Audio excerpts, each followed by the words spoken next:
കഴിഞ്ഞ ദിവസം നമ്മളെ വിഷമിപ്പിച്ച ഒരു കാഴ്ചയുണ്ടായിരുന്നു. നമ്മുടെ നാട്ടിൽ വരുന്ന ഒരു അതിഥിയോട് എങ്ങനെയാണ് നമ്മൾ പെരുമാറേണ്ടത് എന്ന് വീണ്ടും വീണ്ടും നമ്മളോട് ചോദിക്കുന്ന ഒരു ദൃശ്യമായിരുന്നു അത്. വംശീയ അധിക്ഷേപത്തോട് പ്രതികരിച്ചതിന് മലപ്പുറത്ത് ഫുട്ബോൾ മത്സരത്തിനിടെ ആൾക്കൂട്ടം ആക്രമിച്ചുവെന്ന് ആ ആക്രമണ ദൃശ്യങ്ങളാണ് നമ്മൾ കഴിഞ്ഞ ദിവസം കണ്ടത്. മർദ്ദനമേറ്റ ഐവറി കോസ്റ്റുകാരൻ റിപ്പോർട്ടറിനോട് തുറന്നു പറയുകയാണ്. ബ്ലാക്ക് മങ്കി എന്നാണ് കാണികളിൽ ചിലർ തന്നെ വിളിച്ചതെന്ന് ഹസൻ ജൂനിയർ പറയുന്നു. കല്ലെടുത്ത് തലക്കെറിഞ്ഞു, വളഞ്ഞിട്ട് ഓടിച്ചിട്ട് തല്ലി. നിരവധി തവണ ആക്രമണമുണ്ടായി. ഫുട്ബോളിനോടുള്ള സ്നേഹം കൊണ്ടും സാമ്പത്തിക പരാധീനത കൊണ്ടുമാണ് ഇന്ത്യയിലേക്ക് ആ ഐവറി കോസ്റ്റുകാരൻ വന്നത്. വിദേശ താരങ്ങൾക്കെതിരായ ആക്രമണങ്ങൾ അവസാനിപ്പിക്കാൻ അധികൃതർ ഇടപെടണം എന്ന ആവശ്യമാണ് റിപ്പോർട്ടറിലൂടെ ഹസൻ ജൂനിയർ എന്ന വിദേശ താരം പങ്കുവയ്ക്കുന്നത്. മലപ്പുറം അരീക്കോട് ചെമ്പ്രക്കാട്ടൂരിൽ കഴിഞ്ഞ ദിവസം നടന്ന ഫൈസ് ടൂർണമെന്റിനിടെയാണ് ഒരു വിദേശ താരത്തിന് മർദ്ദനമുണ്ടായത്. മത്സരത്തിനിടയിൽ ആ ഒരു താരത്തിനു നേരെ കാണികളുടെ ഭാഗത്തു നിന്നും ഇത്തരത്തിലുള്ള മർദ്ദന ശ്രമം ഉണ്ടാവുകയായിരുന്നു. തുടർന്ന് അതിൻ്റെ വീഡിയോ ദൃശ്യങ്ങളൊക്കെ തന്നെ പുറത്തു വന്നിരുന്നു. ഗ്രൗണ്ടിന് ചുറ്റും ആ ഒരു താരത്തെ ഓടിച്ചിട്ട് തല്ലുന്ന രീതിയിലുള്ള അതിദാരുണമായ ദൃശ്യങ്ങളൊക്കെ തന്നെ പുറത്തു വന്നിരുന്നു. എന്തായാലും ഞാനിപ്പോൾ ഉള്ളത് ആ ഒരു മർദ്ദനമേറ്റ താരത്തോടൊപ്പം ആ താരത്തെ ഇങ്ങോട്ടേക്ക് കൊണ്ടുവരുന്ന അതിന് നേതൃത്വം കൊടുക്കുന്ന ആ ഫുട്ബോൾ മാനേജറുടെയും കൂടെയുമാണ്. എന്താണ് അന്ന് സംഭവിച്ചത് യഥാർത്ഥത്തിൽ? നമ്മുടെ അഖിലേന്ത്യാ ടീമുകൾക്ക് കളി ഇല്ലാത്ത ദിവസം നമ്മൾ ലോക്കൽ ടൂർണമെൻറ്റിന് പ്ലേയേഴ്സിനെ വിളിച്ചാൽ നമ്മൾ വിട്ടുകൊടുക്കും. അങ്ങനെ അവിടുത്തെ ഒരു ടീം വിളിച്ചതിൻ്റെ അടിസ്ഥാനത്തിൽ നമ്മൾ വിട്ടുകൊടുത്തതാണ്.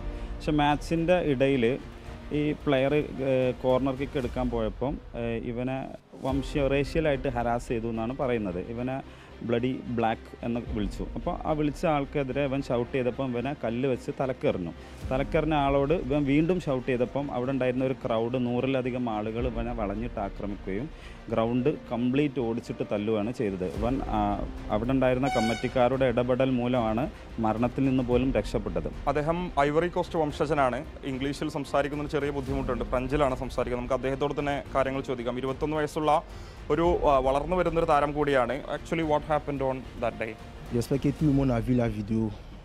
Je suis allé jouer à Record, un match de 5-5. Voilà. Donc en plein match, j'étais en train de jouer en plein match.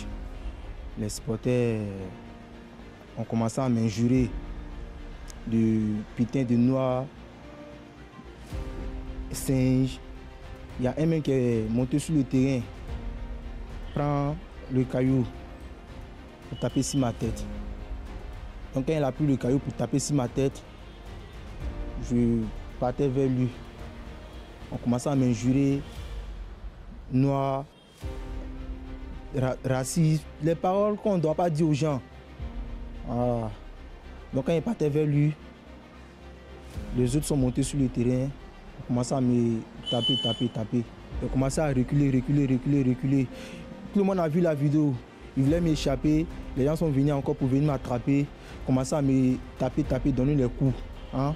Donner les coups. Où je suis arrêté actuellement là, tout mon corps me fait mal. Tout mon corps me fait mal.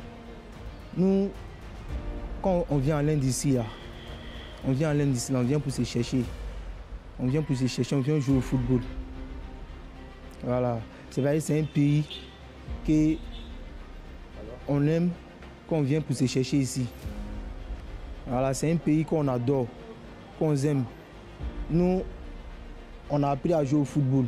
ഈ ഒരു വിഷയത്തിൽ കാണികൾ ചില ആളുകൾ ഇതിനെതിരെ ആരോപണവുമായി രംഗത്ത് വന്നിരിക്കുന്നത് ഇദ്ദേഹം കാണികൾക്ക് നേരെ അത്തരത്തിലുള്ള ചില മോശം പെരുമാറ്റമുണ്ടായ ഘട്ടത്തിലാണ് ഈ ഒരു സംഭവം ഉണ്ടായതെന്നാണ് പറയുന്നത്. വീഡിയോ പുറത്തു വരുന്നതിന് മുമ്പ് കാണാത്ത ചില സംഭവങ്ങളൊക്കെ തന്നെ അവിടെ ഉണ്ടായിരുന്നെന്ന ആരോപണം കാണികൾ ചില ആളുകളൊക്കെ തന്നെ ഉന്നയിക്കുന്നുണ്ട്. വീഡിയോ ജേർണലിസ്റ്റ് വിജിത്തൂർ കടവിനൊപ്പം reporter Mubashir P Akbar in reporter Tirur.